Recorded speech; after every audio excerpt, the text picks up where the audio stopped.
beleza? Como é que vocês estão? Meus amigos, hoje é dia de dossiê de novo. E dessa vez é o primeiro dossiê que eu vejo aparecer na minha frente antes mesmo do vídeo anterior ter sido publicado. Eu já explico pra vocês. No dia de ontem terminei o vídeo, gravei algumas coisas, tava com alguns assuntos frescos na mente. Tava lá fazendo o upload, etc, tudo mais. Peguei o link, fui disponibilizar no Twitter. Assim que eu abro o Twitter, eu vejo uma notícia que eu falo, não é possível. Não é possível, não. Isso aqui é esculhambação com minha cara. Pera aí, eu acabei de falar sobre isso. E, inclusive, eu vou mostrar um áudio do vídeo de ontem. Eu falava, isso aqui tá chamando demais minha atenção. Tem alguma coisa muito errada nisso daqui. E aí a turma da CNN parece que quis me deixar maluco. Tem muita coisa pra gente comentar. Tem pelo menos 3 vídeos onde vamos nos aprofundar em uma investigação interessante. O primeiro deles envolve a questão da gasolina, além dessa disputa política que vem acontecendo do lado da Glaze, junto com o Mercadante, contra a turma do Haddad. Tem algumas coisas interessantes sobre a possível reoneração, que eu acho que não estão aparecendo aí nos radares das pessoas, dos analistas. E eu quero comentar com vocês, mostrar algumas coisinhas, algumas notícias. Sim, tem muita notícia que solta não diz muita coisa, mas quando você coloca todas elas juntas em sequência, aí você começa a ver que na verdade era um quebra-cabeça e você vê a imagem. A gente vai falar sobre isso no segundo tema. O terceiro tema é um complemento do dossiê de ontem. Pra minha surpresa, tudo que a gente comentou e diversos prints que foram mostrados, tentando apontar como a imprensa brasileira é parcial. Para não restar nenhuma dúvida, o Celso Amorim veio a público para desmentir geral. E teve muito jornalista que ficou com cara de tacho. Eu quero mostrar um para vocês que abandonou, literalmente, qualquer resquício de jornalismo para fazer militância ao vivo e passou muita vergonha. E aí a gente vai pro quarto tema, que aí tem algumas coisas interessantes. Não quero adiantar nada. Confia que... Nossa, vai dar muita risada. Mas vamos começar o vídeo hoje com algumas notícias diversas. Assim, vamos falar de esquerda, direita, Bolsonaro. Inclusive, já trazendo aqui uma das principais notícias que eu acho que muitos de vocês aí estão acompanhando. A CPMI atingiu as assinaturas. Tem, pelo menos aí, segundo o André Fernandes e o Ramagem, 172 assinaturas por parte dos deputados e 32 assinaturas no Senado. Muito mais do que o necessário no Senado. O Senado precisa de 27, tem 32. Na Câmara precisava de 171. Agora a pergunta que fica, será que realmente vai sair do papel? Segundo o Felipe Barros, ele falou que, em obediência às questões ligadas ao judiciário no passado, tomando como exemplo a CPI da pandemia, ele fala, preenchidos os requisitos constitucionais, assinatura, fato e prazo, a CPMI do dia 8 deverá ser instalada. Como ressaltou Randolfo Rodrigues quando da instalação da CPI da pandemia, que a decisão do judiciário consagra o que está na Constituição Federal. Pau que dá em Chico, não sei, né? No Brasil a gente não pode falar que também dá em Francisco, porque quando é em relação à direita, aí as coisas mudam um pouco. Mas vamos observar, eu acho que ao longo da semana devemos ter algumas notícias que obviamente vão pintar na internet, vamos ver o que o Lira vai falar, principalmente o senhor Rodrigo Pacheco. Mas continuando o dia de ontem, aquela sexta-feira que nunca decepciona, sempre um dia de muita emoção. Eu adoro a sexta-feira, é o meu dia da semana preferido, independente de qualquer coisa. Olha isso daqui. Olha isso daqui. Em 2 semanas, desmatamento na Amazônia já bate recorde para fevereiro. Meu Deus, o que está acontecendo? O mês de fevereiro tem 28 dias, mas até o dia 17 já bateu o recorde. Em 17 dias já rompeu todos os números anteriores. É inacreditável. E é fevereiro, viu? Já teve um tempo pra chegar, começar a trabalhar. E se fosse até janeiro, você falava, não, o cara acabou de chegar. Mas a esquerda vai falar que foi Bolsonaro. Isso daqui é a consequência, porque Bolsonaro destruiu os órgãos de fiscalização. A pergunta do dia sobre esse tema, o antagonista fez. E aí, Marina? Marina Silva. E agora? Tem outra pergunta também. Onde está a Marvel? Onde estão os Vingadores? O Hulk, o Homem de Ferro? O Samuel L. Jackson? Leonardo DiCaprio? Rapaz, Não vi ninguém ontem. Ninguém. De repente, todo mundo desapareceu, né? Diante de um absurdo desse, os maiores números de desmatamento apresentados em toda a série histórica que começou em 2015. É revoltante, viu? Dá uma tristeza. É o descaso com o nosso Brasil. Continuando, só para comentar aqui rápido sobre essa questão, ainda que envolve aí meio ambiente. Governistas querem esvaziar comissão especial dos Yanomamis no Senado. A turma não aceita perder, né? É o que fica parecendo. Segundo a matéria do Estadão, o Chico Rodrigues, que está no PSB, já mudou, não sei porque botaram ali União Brasil, ele é presidente da comissão temporária no Senado para acompanhar a situação. Ele causou um mal-estar, por quê? Porque ele resolveu fazer uma visita. Parece que ele não pode visitar. Será que querem esconder alguma coisa? Não querem deixar o Chiquinho ver? Eles afirmaram que a viagem, feita no meio do feriado, não foi objeto de acordo no grupo. Uai, tem que acordar. O presidente de uma comissão ele não pode ir lá fiscalizar. Um dos papéis de um parlamentar no Brasil é fiscalização. Ele não pode, tem que pedir por favor, né? Deixa eu ir, amiguinho. Os governistas querem agora que Pacheco aumente o número de membros do colegiado para formar maioria. Hoje são 5 parlamentares, dos quais 3 são de Roraima e vistos como pró-garimpo. É um crime, né? Não pode ser a favor do garimpeiro em momento nenhum. Parece que garimpeiro e criminoso é quase que um sinônimo. Pacheco, de acordo com aliados, resiste à ideia de considerar que o debate é de interesse de senadores locais, porque é da região deles. Aliados do Planalto temem que o relatório final da comissão favoreça os garimpeiros e não os indígenas. Nem sabe o que vai acontecer. Olha só, gente, são 3 senadores da região do estado de Roraima, porque o problema é lá. O cara quer ir para realizar o trabalho de um legislador que é fiscalização. Ele não tem que pedir, por favor, para os governistas para saber se a picanha deixa. Não, a picanha deixa eu ir. A picanha tá bem passada, posso ir. Não, o churrasco não tá pronto. Como é a história? Faz o L, né? Luiz de Barros, ex-diretor do Banco Central, ex-presidente do BNDES, ex-ministro da Comunicação. É um cara que tem um currículo na área da economia. Concedeu entrevista para Pastuel e falou o seguinte: Lula quer fazer tudo que deu errado. Precisa falar mais alguma coisa? Não vou nem trazer entrevista. Só bate bola rápido que tem muita coisa no vídeo de hoje. Falando de economia ainda, antes de falar de combustível, a Bolsa tem o pior fechamento desde 4 de janeiro e dólar sobe com inflação nos Estados Unidos. Segundo analistas, o mercado começou a rever projeções para os juros americanos após dados de preços ao consumidor. Vamos falar que a culpa é do movimento internacional, etc. e tudo mais, e PPP e tititi, porque jamais a culpa vai ser da picanha, né? A picanha não faz nada de errado. A picanha não faz nada de errado. A picanha sempre tá certa. No prato, bem assada, mal passada, tanto faz. Picanha é sempre bom.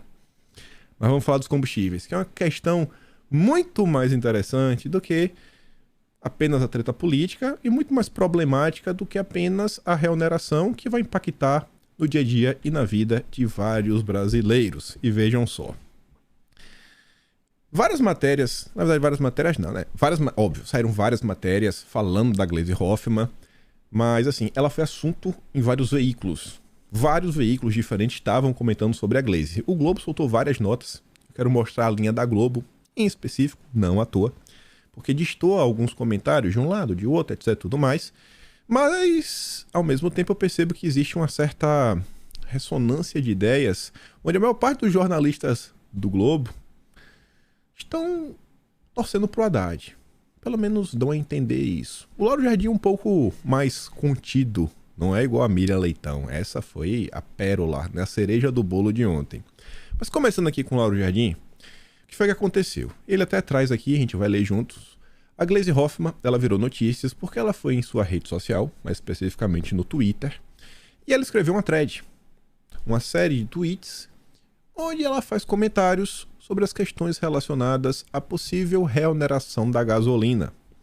Diante disso, o Lauro Jardim escreveu essa nota, onde ele faz uma análise e levanta alguns pontos que são, no mínimo, interessantes, onde o Lula meio que foi encurralado pela própria Gleisi Hoffmann. Estranho.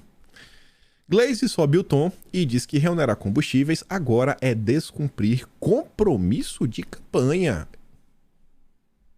Você já sentiu na manchete, né? Peraí, se o Lula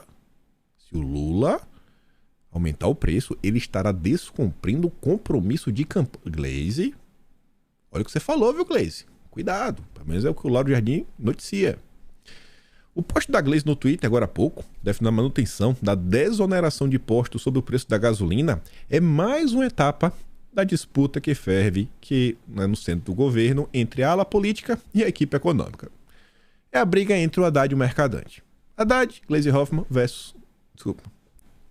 Mercadante, Gleisi Hoffmann contra o Haddad. Isso vem desde antes da transição. Ontem, o chefe do Centro de Estudos Tributários e Aduaneiros da Receita, o Claudemir Malaquias, confirmou que haveria reoneração a partir do dia 1º. Conforme consta na MP, editada pelo Dilma em seu primeiro dia de governo.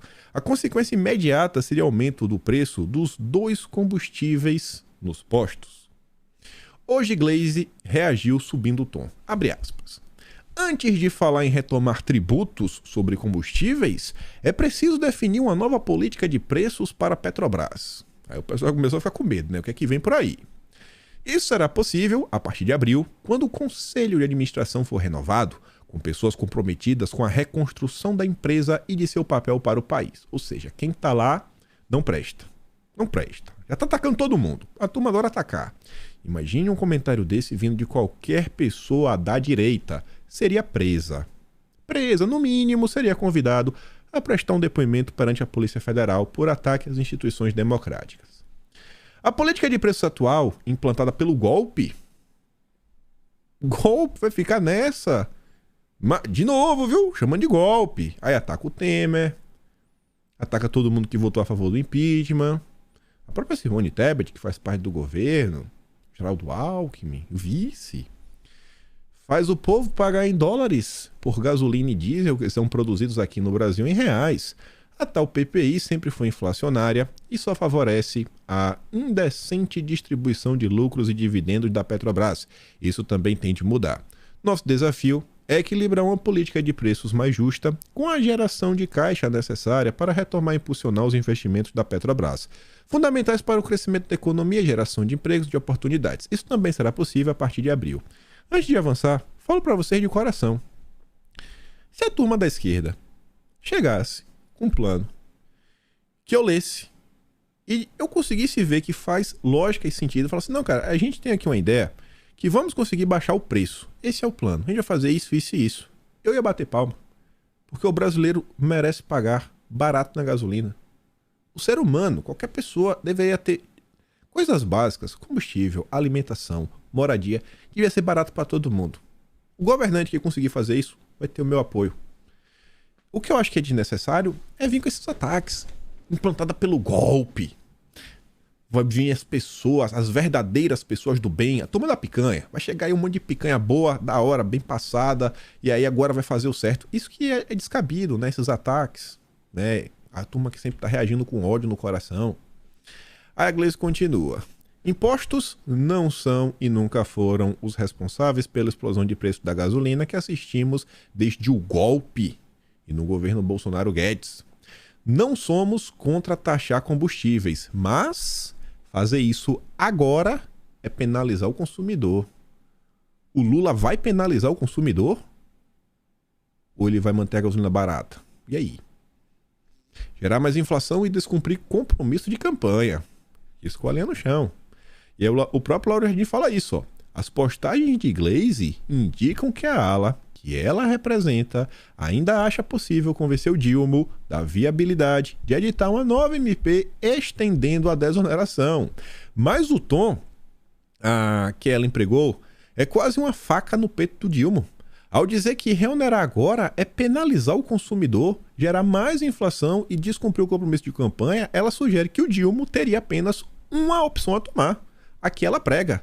Se não fizer, estaria descumprindo compromissos de campanha. E aí? Vai descumprir ou vai fazer? Se Glaze e companhia vencer essa batalha, será a segunda derrota do Haddad no cargo. Quem vai vencer essa batalha?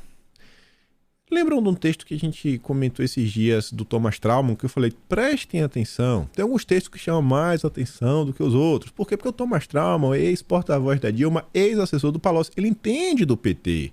O Traumann falou que o Haddad tem 40 dias para vencer essa prova de fogo e mostrar para o que veio e conseguir se segurar na cadeira. E parece que o clima vem mostrando que faz sentido o que o Traumann estava falando. Pressão política cresce para manter tributos zerados sobre gasolina, mas Fazenda resiste. Eu não sei, eu acho que eu dessa vez vou ter que torcer pro lado da Glaze, porque na boa, não tem como torcer só pela briga. Não tem como ser a favor de ver a gasolina subir de preço. Eu não consigo ser desumano assim. Falo assim, não, eu quero ver o povo pagar mais caro só pra de raiva. Falar, tá vendo aí? Vocês fizeram L. O brasileiro não merece isso, porque tem muita gente boa. Tem muito trabalhador que vai ser muito impactado. Tem muita família que às vezes no final do mês sobra 20 reais. Sem brincadeira, 30 reais, que é às vezes uma pizza. Não, sobrou dá pra pagar uma pizza. Porque nem pra pagar dívida às vezes dá. Esses 30 reais vai desaparecer com medo da gasolina. Mesmo que não tenha carro, porque vai impactar em diversas coisas. Inclusive, todo mundo tá falando que é inflação. Olha só, por 10 semanas seguidas, a inflação ela vem subindo, como vem mostrando o Boletim Focus. Mas isso num cenário de incertezas. Qual é uma dessas incertezas? A possibilidade do aumento do preço do combustível. Porque se aumentar, aí, irmão, a inflação vai perder, sabe? Vai perder as estribeiras e o bicho vai pegar. Aí veio Verinha Magalhães. Tinha tempo que a Vera Magalhães não escreveu alguma coisa que valia a pena ser divulgada e lida. E ela resolveu comentar sobre essa treta política, trazendo mais alguns elementos que passaram desapercebidos perante o Lauro Jardim. Ala política frita equipe econômica em público. Aí a Vera deixa claro, Gleisi Hoffmann atropelou a tensa discussão interna em torno da reoneração imediata ou não dos combustíveis.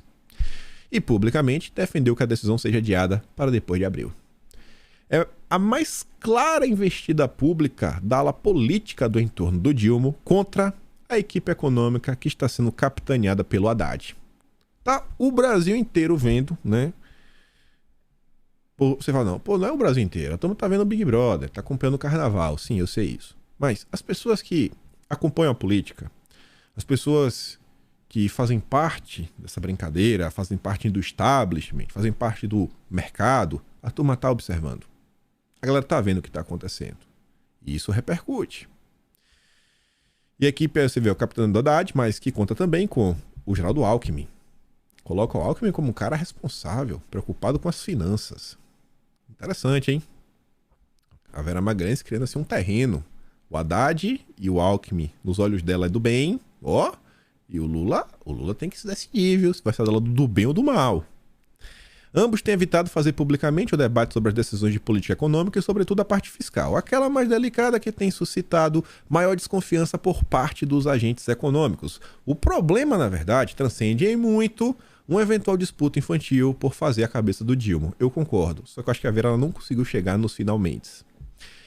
Algo preocupante quando se pensa que se trata de um quase octogenário que ocupa pela terceira vez a presidência e, portanto, deveria ser peremptório em frear esse fogo amigo num país em que a oposição já se mostrou disposta a atacar fogo literalmente nas instituições e incinerar a governabilidade. Até aqui, não assegurada. Ela ainda reforça, o Lula não tem governabilidade.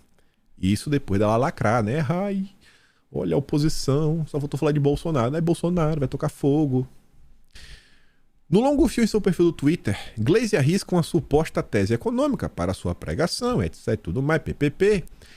E aí, a Vera Magalhães diz que a Gleisi acaba por referendar a preocupação colhida junto ao mercado semanalmente no Boletim Focus, que pela 10ª semana consecutiva, né? Toda semana, sem parar, 10 semanas seguidas, está revisando a inflação para cima. E expressada na tão crítica ata do Copom, a de que existe um risco fiscal crescente. Essa é a leitura do Boletim Focus, por isso que a inflação vai sendo redada para cima, porque existe um risco fiscal, derivado do fato que o desgoverno já aprovou várias medidas que ampliam os gastos, vide a PEC do rombo com apoio da imprensa, mas até aqui patina em recompor as receitas. A imprensa aprovou a PEC do rombo. Tinham outras PECs que iriam sanar os projetos que foram apresentados, como o Bolsa Família de 150, e que já vinham com alguns mecanismos para substituir o antigo teto de gastos. A imprensa não quis, apoiou a PEC do rombo. Além disso, não deveria ser preciso dizer que a política de preços de combustíveis da Petrobras e discussão sobre tributos não são atribuições da presidente do PT. É coisa para a Fazenda. A participação de Gleisi e dos demais integrantes da área política nesse tema, que eles estranham, tem sido motivo de preocupações em setores relevantes da economia. E aqui não se fala só do mercado, tão infantilmente vilanizado pelos militantes. Tratem de se acalmar com a permanência de Haddad na Fazenda e, por consequência, o restante da equipe econômica. Isso eu não grifei, para grifar junto com vocês, que aí vocês prestam mais atenção. Permanência de Haddad na Fazenda. Preocupação, permanência de Haddad na Fazenda. E também, né, do restante da equipe econômica. O que foi que o Mercadante fez, que a turma está falando? Criou um Ministério da Fazenda paralelo? É a primeira nota que sai na imprensa falando numa possível queda do Haddad. Estamos em fevereiro. Não tem 2 meses. O queridinho. O cara que o Dilma pegou para ser o poste em 2018. Queda.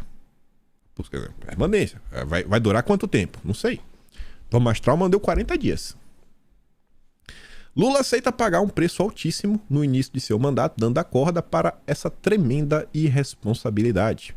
Ou ele enquadra a ala política da qual Gleisi é porta-voz, mas não é a única, a lhe envenenar os ouvidos, ou cada vez será difícil para ele desarmar as bombas concretas colocadas no caminho para que seu governo seja bem sucedido.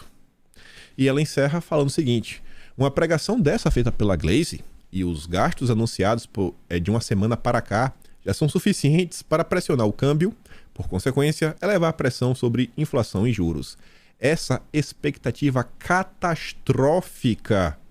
Olha as palavras que a Vera Magalhães utiliza para descrever a economia brasileira. Catastrófica. Pode, no limite, queimar por meio da inflação e da disparada do dólar os ganhos que o Dilma está concedendo na forma de medidas como o aumento do salário mínimo.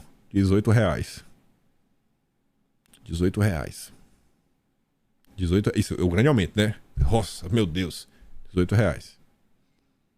Os R$18 estão ameaçados. É isso que os donos do maçarico amigo parecem não entender. Aí veja. Isso daqui a gente tratou da treta a nível de política. Falamos aqui as confusões do PT, o cenário que está acontecendo, as preocupações de algum setor. Só que eu falei, tem uma a mais. A gente não pode se limitar apenas no que a imprensa comenta. Vamos começar por partes. O Amoedo faz um belo discurso, que eu não sei se ele combinou com a Miriam Leitão ou não, mas ambos pensam de forma muito similar. João Amoedo, liberal. Liberal, hoje, para mim, é pior que comunista. De coração mesmo. A Haddad está correto em propor o fim da desoneração. Por que liberal? Por quê? Não há o menor sentido em subsidiar um combustível fóssil poluente. Não tem subsídio. Houve uma redução de imposto. É diferente. Subsídio é uma coisa. Redução de imposto é outra. É totalmente diferente. Sabe o que é subsídio? É o seguinte. Você é, sei lá. Vamos pegar aqui uma profissão qualquer. Você é carpinteiro. Você precisa comprar madeira. Madeira da Amazônia aí, que agora tá tendo a rodo, né? Que a marina tá demais. Aí você quer comprar madeira, ela custa lá, sei lá, R$100, né? 1 metro cúbico. Óbvio que não é isso. Aí o governo, se você fizer, né, o cadastro dos micro e pequenos fazendeiros, o governo vai te dar uma bolsa de R$500 por mês para te ajudar. Aí ele tá pagando uma parte da tua madeira, né? Tipo, isso sim é um subsídio. Nem tá falando aqui, a gente tá falando de imposto. O imposto era, às vezes, até 30% nos estados, né? A questão do ICMS caiu 17%, 18%. Então foi uma redução de imposto, não é subsídio. Mas liberal não sabe. Mas enfim. Mas qual é a preocupação do Amoedo? Não é nem subsídio, não é, sabe, não é redução de imposto, etc. A preocupação do Amoedo é que estamos lidando, gente, com um combustível fóssil. É um combustível fóssil poluente. É um combustível fóssil. Esse é o grande problema, meu Deus, o planeta. Ao custo de 25 bilhões ao ano, comprometendo ainda mais o resultado fiscal e jogando a conta para os mais pobres. Os mais pobres. O pobre não usa a gasolina. A gasolina não impacta na vida do pobre. É o rico. É só o rico que tem, anda de carro. Aí vem a Miriam Leitão. Ela se supera. Porque uma coisa é você fazer um tweet. Uma coisa é você pegar, utilizar sua coluna no maior jornal do país para escrever isso. Cobrar imposto da gasolina é o melhor do ponto de vista social, fiscal e ambiental. Tá vendo aí, né? Miriam Leitão. Por mais impopular... Não vou ler isso aqui não. Vou ler isso aqui que já vai aparecer. Por mais antipático que seja, a matéria é maior do que isso. Esses 3 parágrafos são suficientes. Não faz sentido o país ter um enorme déficit nas contas públicas, com necessidades sociais urgentes, e abrir mão de 52 bilhões por não conseguir sair de quê? Uma armadilha montada pelo governo Bolsonaro. Gasolina barata, segundo a Miriam Leitão, é uma armadilha montada pelo governo de Bolsonaro. Que pena que Bolsonaro não deixou outras armadilhas como essa. Garanto que o povo ficaria muito feliz. Foi um populismo fiscal feito para tentar ganhar a eleição. Bom, peraí, Miriam. Gente, temos algumas notícias aqui que eu quero mostrar para vocês ao longo do vídeo, que a gente agora vai começar a se aprofundar um pouco mais nessa situação. Mas como estamos falando de uma questão fiscal, não é subsídio, como a Amoedo estava falando, quantos impostos o governo Bolsonaro reduziu ou zerou de vez? Eu não sei em termos de impostos, mas quando você fala assim, produtos que tiveram redução de impostos ou foram zerados, aí foram mais de 4 mil. Foi um governo que fez isso em diversas áreas. Combustíveis só foi mais uma delas. Então, assim, não é exceção. Não é o populismo da eleição. Isso daqui se chama lacração da Miriam Leitão. As razões passam pela questão política e atravessam as pautas sociais, ambientais e de justiça social. A gasolina é um produto que emite gases de efeito estufa, a mesma narrativa do Amoedo, e é um esforço global para a redução das emissões. O problema do mundo é o Palio do seu Zé. Seu Zé tem um Palio LX 1.0 comprado em 2013. O problema do planeta é o Palio de seu Zé e o peido da vaca do Tobias. Esses dois são os grandes vilões do planeta. Você conhece seu Zé, tem um Palio, ele é o problema. Ele é o problema. Não são os complexos industriais de fábricas das indústrias de ponta europeias, americanas, asiáticas. Não, não é. O problema é o Palio do seu Zé. Além disso, a perspectiva da esquerda é que os recursos públicos devem ser destinados principalmente para os pobres. Pobre não tem carro. Não tem carro, não tem moto. O que o pobre consome no supermercado não chega através de logística, é teletransporte. O frete não vai subir para o pobre. Ele ganha, inclusive, aumento de R$18, né? Que vai fazer, nossa, arrasa agora na feira. Quem consome gasolina é quem tem carro. Portanto, mais renda. Não adianta. Você vê, o desgoverno pode fazer o que quiser. Pintar, bordar, dar cambalhota. Vai ter quem passe pano e vai ter quem ajude a tentar vender a história que não, olha só, tudo que tá acontecendo aqui é pelo bem do país. Apoia. Não, isso aí, é o Dilma, herói da nação. Mas, nossa senhora. Mas vamos continuar.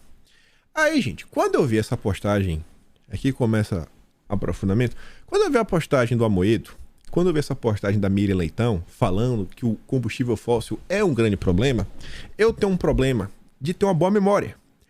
E eu lembrava que tinha uma matéria do Metrópolis que eu havia trazido em um vídeo recente que tinha essa mesma tese. Só que era de uma figura mais interessante do que uma jornalista e um liberal. antes de chegar nessa matéria, quer dizer, aí aqui é o processo, né? Aí pra chegar nessa matéria, eu falei, cara, eu não vou ficar abrindo vídeo por vídeo. Eu sabia mais ou menos alguns termos, eu coloquei assim, empresário, etanol, combustível fóssil, porque eu sabia também que tinha alguma coisa sobre etanol na matéria, que esse é o ponto interessante. Então eu coloquei a palavra metrópolis, etc. Eu achei logo a notícia, logo de cara. Só que além da notícia que eu tava procurando, eu só queria achar a notícia pra ver o dia. Que eu falei, isso aqui é a notícia no dia 6. Então vou pegar aqui o vídeo do dia 6, 7, vou ver qual foi o vídeo que eu coloquei, pegar o print pronto, só copiar e colar pra ser mais rápido. Do que ter que bater print, destacar, fazer tudo de novo. Só que aí na hora que eu achei essa notícia, o Google me recomendou algumas coisas extras. E olha que interessante. Olha só. Me deparei com essa página aqui, ó. União Nacional da Bioenergia. Manchete. Subsídio à gasolina é inconstitucional. Essa turma aqui soltou a nota. Abre aspas. Ficamos surpresos com a prorrogação da medida que é absolutamente inconstitucional, afirmou o presidente e CEO da União de Indústria de Cana-de-Açúcar e Bioenergia, a Unica. Também a questão do etanol.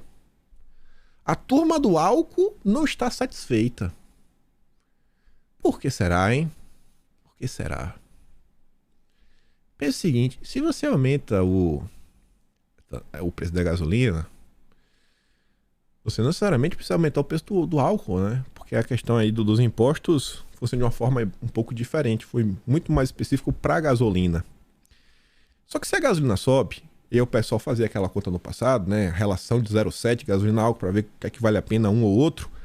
Se o preço da gasolina sobe demais, mas demais mesmo, que esteja de uma forma assim muito maior do que essa relação que vale a pena colocar o álcool, o cara que vende álcool, ele pode aumentar ali 5, 10 centavos, que ainda assim, colocar álcool vai ser muito mais interessante. E ele não vai aumentar porque o imposto subiu, não. Mas ele pode vir, né, de quebrada. Né? Não, porque agora tivemos os custos de produção, não, porque agora a inflação está mais cara. Vamos aumentar o preço do álcool porque a gasolina foi reonerada e aí o nosso transporte, nossa logística está mais cara. Esse cenário é incoerente com as políticas de Estado para o cumprimento das metas voluntárias do Brasil no Acordo de Paris, como o RenovaBio. Sancionado em 2017 como parte das ações frente à crise climática, o programa leva em consideração a relação entre eficiência energética e a redução das emissões dos gases. Ou seja, o álcool é melhor que a gasolina. A gasolina tem que subir de preço. Que aí vende mais etanol. Vende mais. Vende mais. Vende um pouquinho mais de álcool. Aí veja. Essa era a nota que eu estava atrás. A gente comentou em vídeos passados. Não faz sentido estimular combustível fóssil. A mesma narrativa do Amoedo, a mesma narrativa da Mireille Leitão, só que quem diz isso é o executivo da Raízen. Quando você abre a matéria, não vou ler subtítulo. Produtora de etanol, a Raízen é prejudicada pela MP que estendeu a desoneração dos combustíveis. Quem diz isso é a Natália Portinari. A MP, baixa os preços, prejudica a Raízen segundo a Natália Portinari do Metrópolis. Aí a matéria, em determinado momento, fala que Rubens Ometo, empresário, doador do PT e de Bolsonaro nas eleições, é controlador indireto da Raízen. Ele é controlador da Cosan, sócia da Raízen, junto com a Shell, maior doador da eleição do ano passado. Ometo foi o primeiro empresário a ter uma agenda com o Lula. Nos próximos anos, a Raízen tem empréstimos com o BNDES para quitar, que somam cerca de 330 milhões. Aí veja como foi a conversa do Dilma e Rubens Ometo. Aqui só para mostrar, né? Isso é uma matéria na época, na Veja também, 22 de janeiro. Primeira empresária a ter agenda privativa com Dilma. Ometo apresentou ao presidente um plano bilionário de investimento da Cosan no setor de energia. Etanol não é energia. Não esquece isso, não vamos conspirar. Vamos continuar. Aí veja. Empresário doa 100 mil reais a petista que beneficiou o seu setor em votação. O deputado federal Carlos Zaratini, do PT de São Paulo, recebeu este ano uma doação de R$100 mil para sua campanha à reeleição de Rubens Ometo, um dos maiores empresários do ramo de combustíveis do Brasil. A doação veio após o petista apresentar na Câmara uma emenda da MP de Bolsonaro. Bolsonaro apresentou a MP. O Zaratini foi lá e colocou a emenda. O que é que a emenda do Zaratini fazia? Chegaremos lá. Começando pela MP de Bolsonaro, qual era a ideia de Bolsonaro? O vilão. Bolsonaro é sempre um vilão.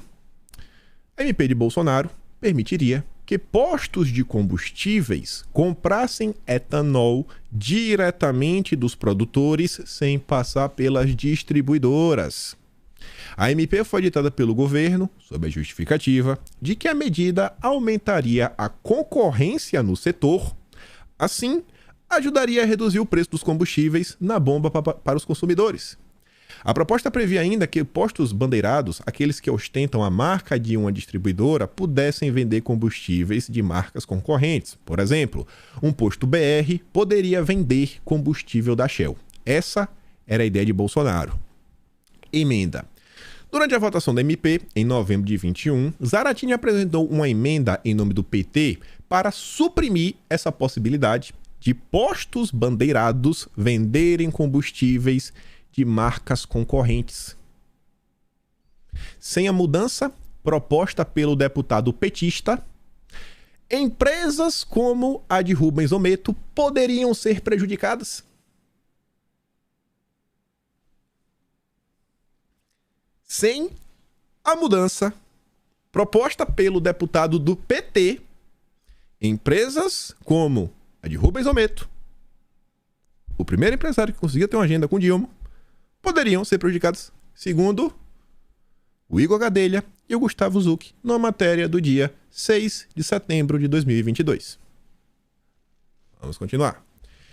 E aí ontem, no painel da Folha, que quem fica à frente é o Fábio Zanini, me sai essa nota. Governo Dilma negocia com os Estados Unidos reciprocidade de isenções em taxação de etanol e açúcar. Muito o texto. O que é que diz? O governo americano busca convencer a gestão do Dilma a retomar a suspensão da tarifa de 18% aplicada sobre o etanol vendido e importado para o Brasil, encerrado em fevereiro. É o seguinte, ó. Se o Brasil for comprar dos Estados Unidos etanol, tem que pagar extra 18%. Tem um extra de 18%, que é para proteger a indústria interna. É mais ou menos isso. Proteger o mercado interno. A tarifa de importação do etanol norte-americano foi zerada pela administração Jair Bolsonaro.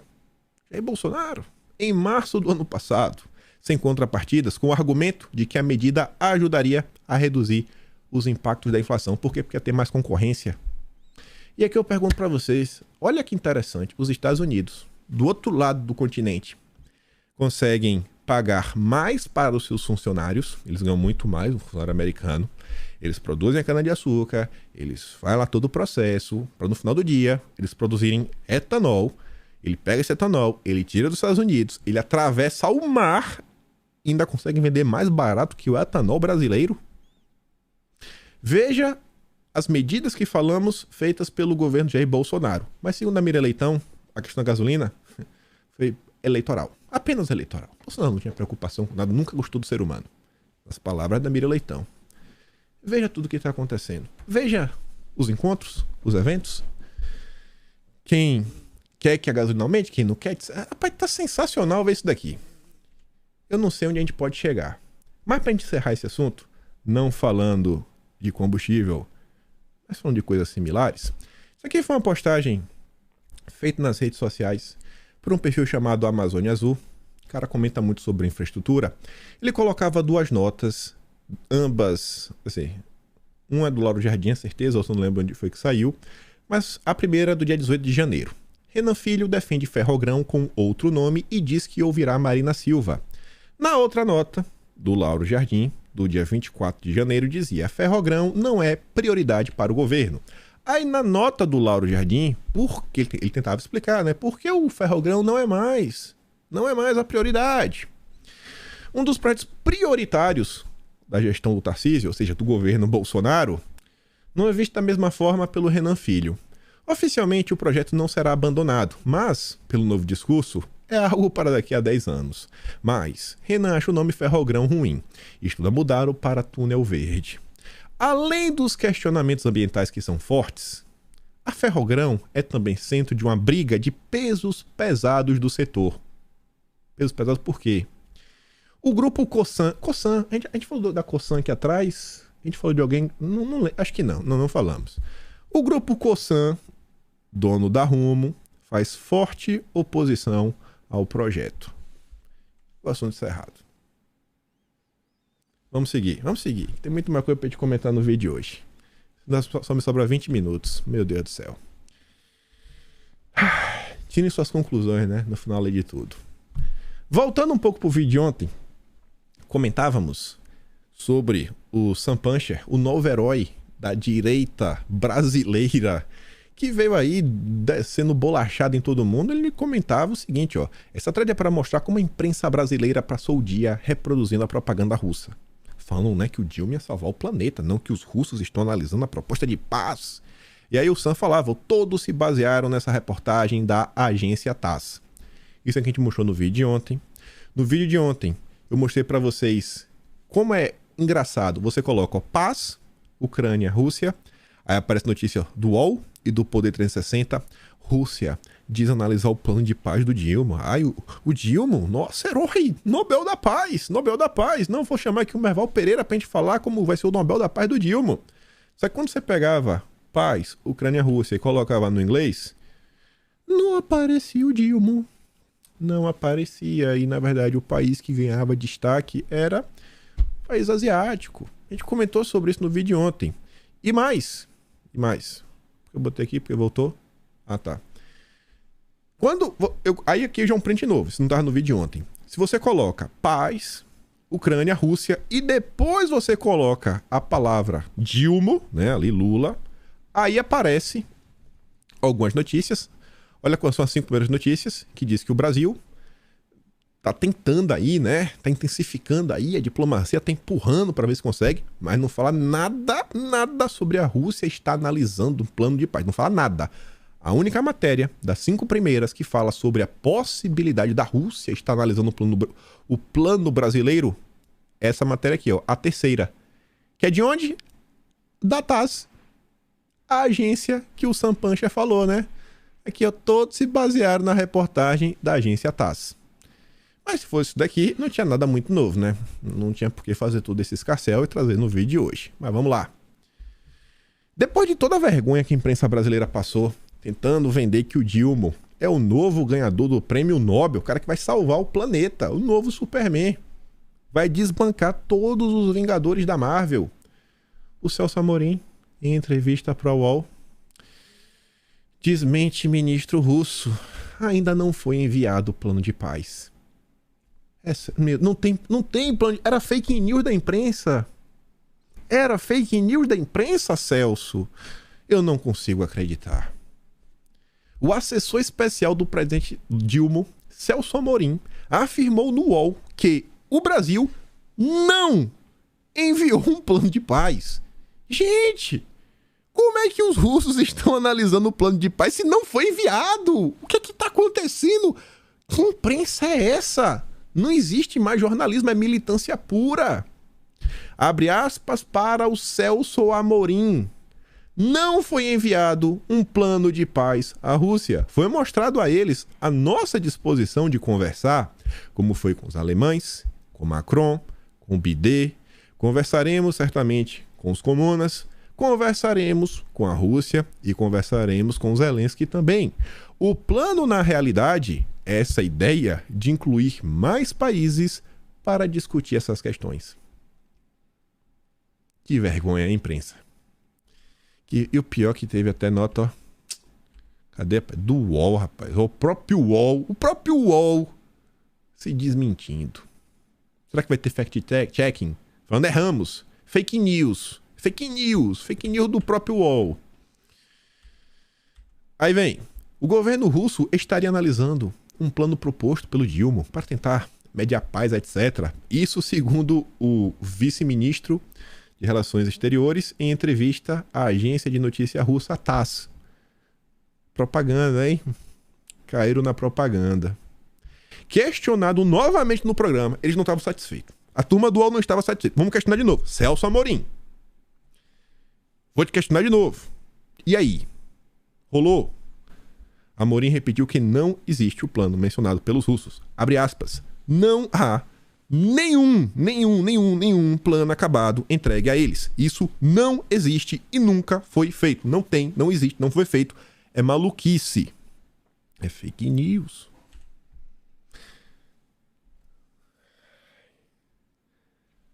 Vamos ouvir a única jornalista brasileira que nunca decepciona. Ela nunca. Lula vai sentar com Xi Jinping agora com outra cartada. Olha, veja, a Rússia e a China está sendo uma parceira, essa sim, ativa, estratégica para a Rússia, porque está evitando o sufocamento econômico dos russos depois do mega boicote mundial por conta da guerra. A China, o Lula pode chegar com essa cartada. Olha, os russos estão dizendo que estão ouvindo. Vamos junto. Chega nesse barco, aí o barco fica bem pesado. Joga para outro patamar o destino e o olhar do mundo, não só do Brasil, para Luiz Inácio Lula da Silva. Para fechar aqui o bastidor, né?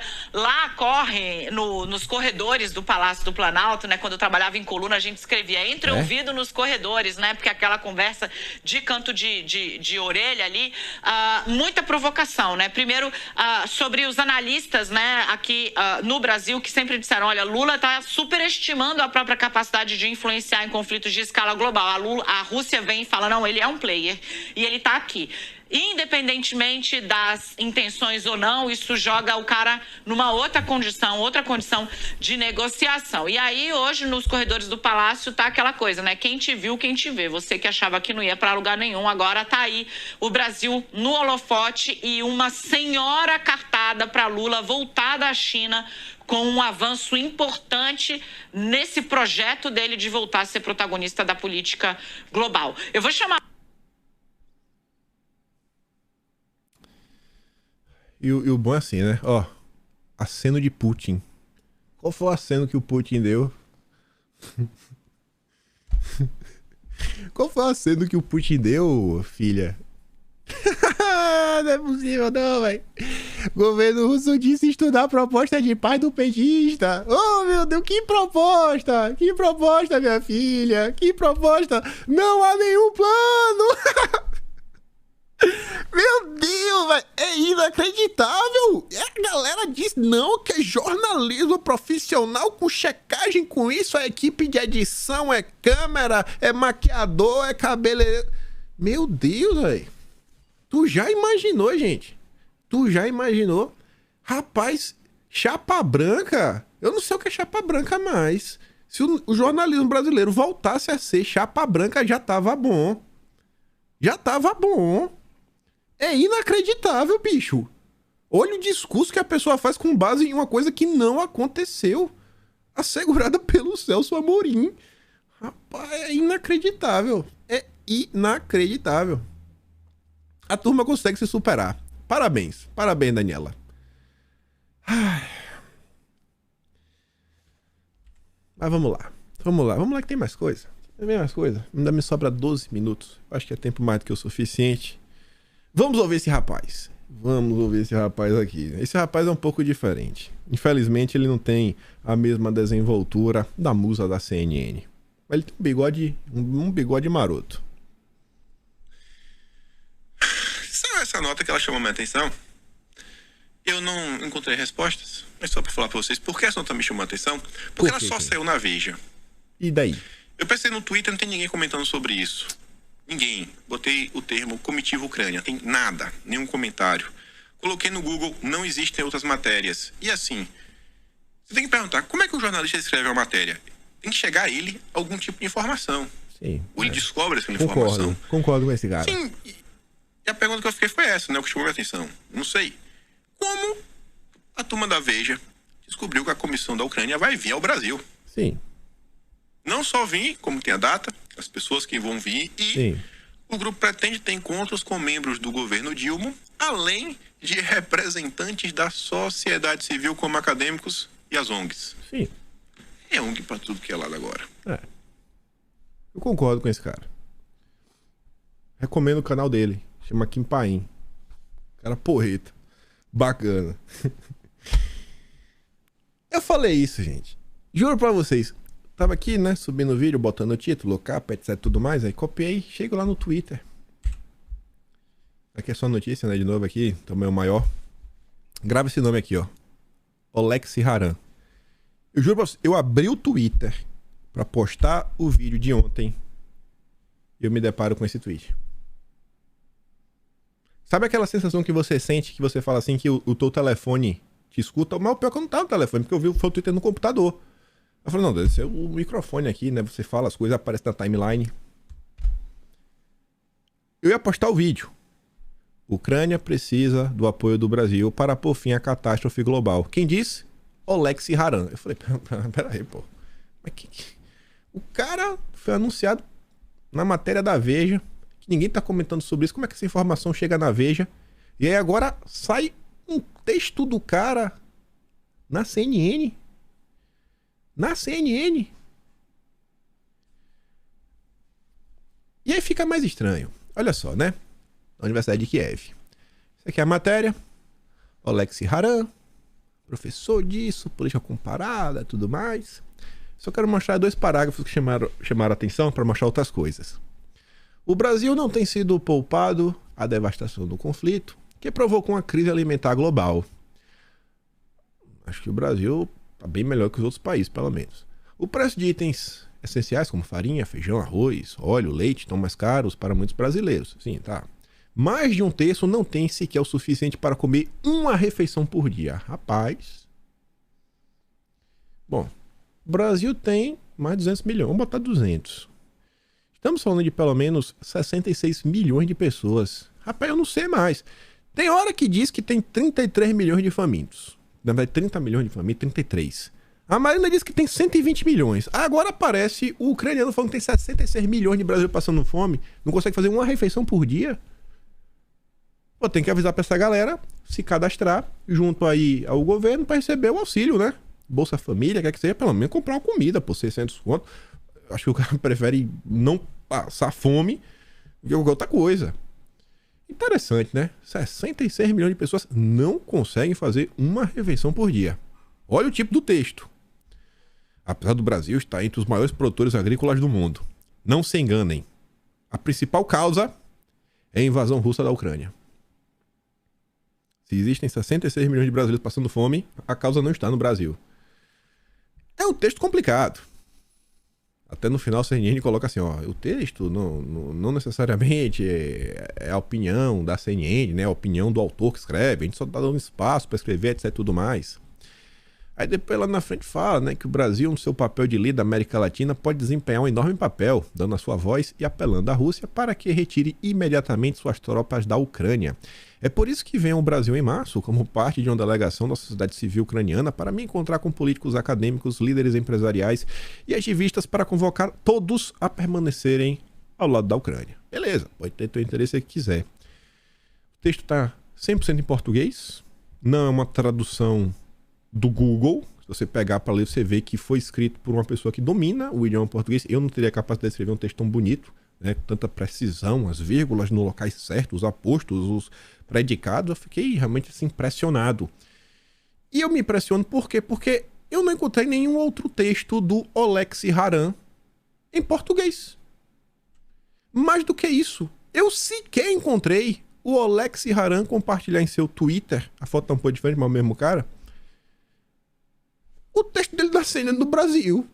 Nem isso é seu trabalho de divulgar, velho. Estamos sem moral, viu? Estamos sem moral. Mas talvez ele tenha se esquecido. E aí eu já sabia que isso aqui seria um complemento pro vídeo, né? Eu falei, cara, isso aqui eu vou ter que mostrar pro pessoal amanhã. O pessoal viu a nota, eu já comentei no vídeo de ontem. Só que aí eu falei, né? Passou um tempo. Será que mais alguém prestou atenção nisso daqui? Tá rolando, etc, tudo mais. Eu falei, pô, até o momento que eu tinha saído da matéria da Veja, eu não tinha encontrado mais nada. E aí eu comecei a pesquisar na internet, comecei a pesquisar no Twitter. Aqui é só outra coisa que eu pesquisei, ó. Olex Haram Brasil. Tem nada, gente. Tem nada dele falando de Brasil. Nada.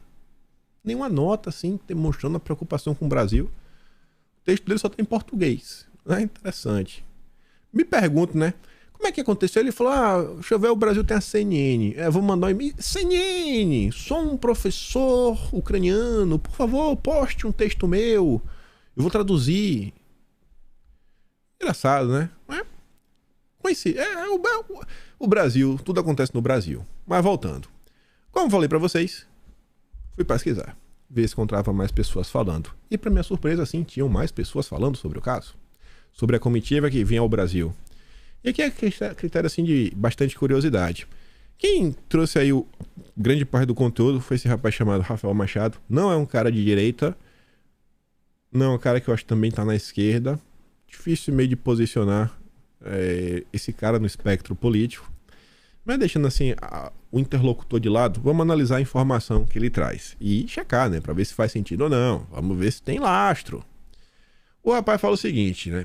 Dentro das pessoas que estavam na comitiva, além do Olex, você tinha a Alexandra. Olex e Alexandra. Rapaz, que é criatividade, viu?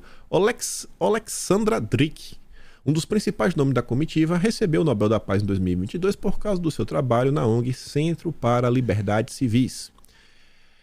Ela é ainda membro e colaboradora do Atlantic Council. O Atlantic Council é um velho conhecido brasileiro, já causou muita confusão no Brasil, principalmente aquele estudo do DFR Lab, que achou aquelas contas ligadas a Bolsonaro, que defendiam Bolsonaro no Facebook, gerou suspensão de contas, confusão. Isso no ano 2020. Aí você vê, ele fala o seguinte, ó, ela é do Atlantic Council e do Visegrad Insight, órgãos do globalismo atlanticista. Aí você pega aqui o Atlantic Council, tem um texto dela, beleza, mas quando você pega o perfil oficial dela no Twitter, ela não faz referência ao Atlantic Council, mas ela deixa claro que é membro do Visegrad Insight. Para minha surpresa, o rapaz lá continua trazendo informações. Quando você vê aqui, ó, ele botou um print do site da Visegrad. Durante as últimas 4 décadas, Jorginho Soros tem sido o maior doador privado do mundo que vem ajudando, né, com fundos, grupos independentes para trabalhar por justiça, por governança democrática, por direitos humanos. Tá ficando engraçado. Olha a turma que tá vindo pro Brasil. Para que não possa ficar dúvidas, irmos juntando os pontos, todas essas mídias, ONGs, jornais, etc., estão amarrados e vinculados. Não por acaso ajudam a fazer uma campanha, né, do Jorginho. Ajudando ainda mais a desmontar dúvidas, militantes vinculados ao Centro para Liberdades Civis, representado pela Alexandra, aparecem constantemente em veículos e eventos da Open Society. E ele fala, vamos aqui primeiro ver, né? Você vê o site oficial da Open Society, você vê aqui, ó, é o Alexandra, não é a mesma Alexandra, esse é outro Alexandra, mas é o mesmo grupo, ó, Centro para Liberdades Civis, mesma coisa aqui. Então a galera tá lá nos eventos, né? É uma ONG que consegue ser, olha como uma ONG boa, é tão boa que é convidada para eventos da Open Society Foundation.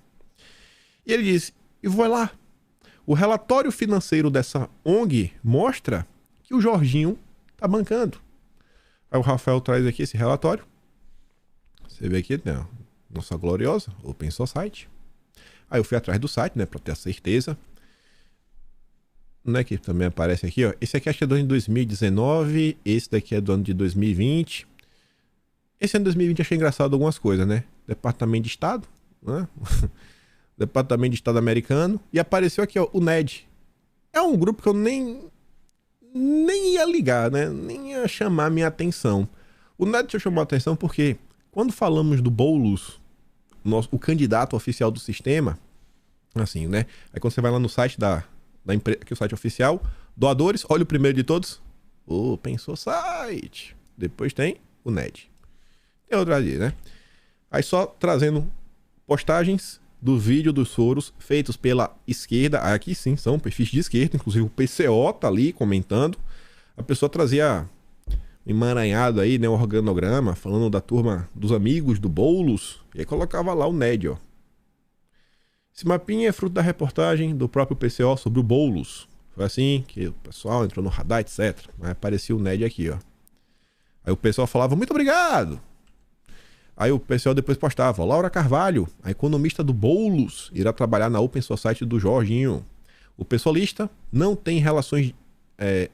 só tem relações diretas com o Ned, segundo o PCO fachada da CIA, por meio do IRE, como agora tem relações indiretas com o Jorginho.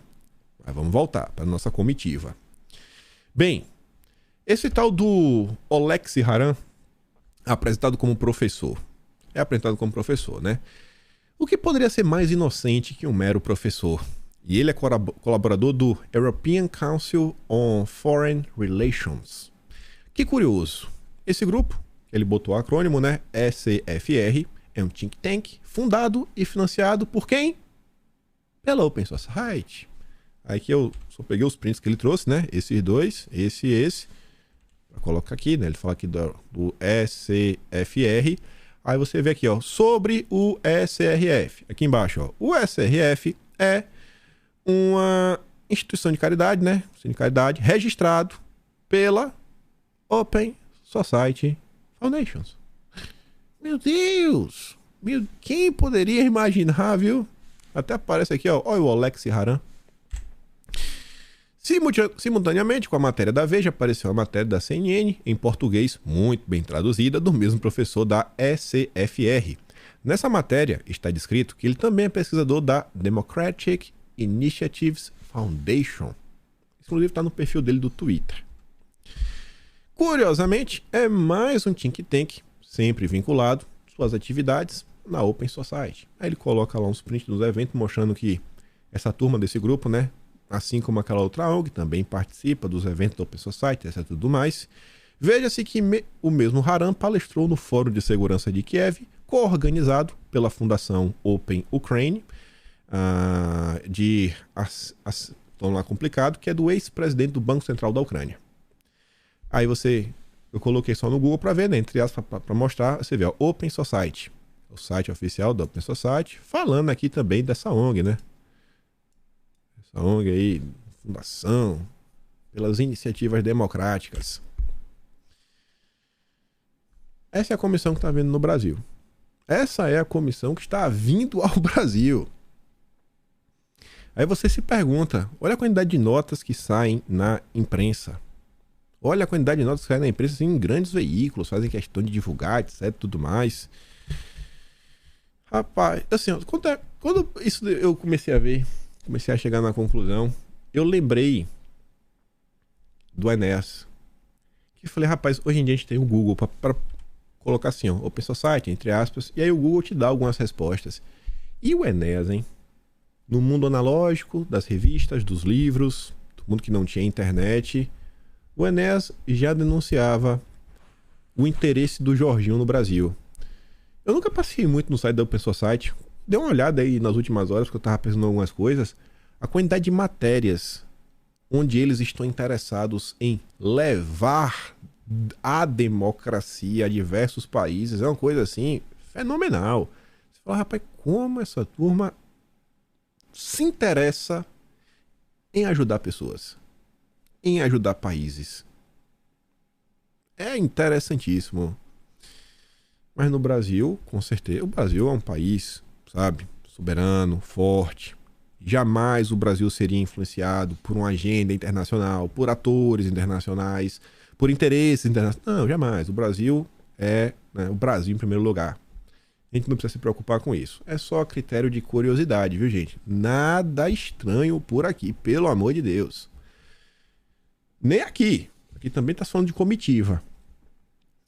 Uma atualização sobre o fio. A gente comentou sobre isso na época. O Leonardo Coutinho falava sobre a possibilidade do navio iraniano atracar no Brasil. Ele fala, ó, depois de passar mais de um mês escondidos, né, próximos às águas territoriais da Argentina, os navios do Irã pediram e receberam nova autorização para atracar no Porto do Rio de Janeiro.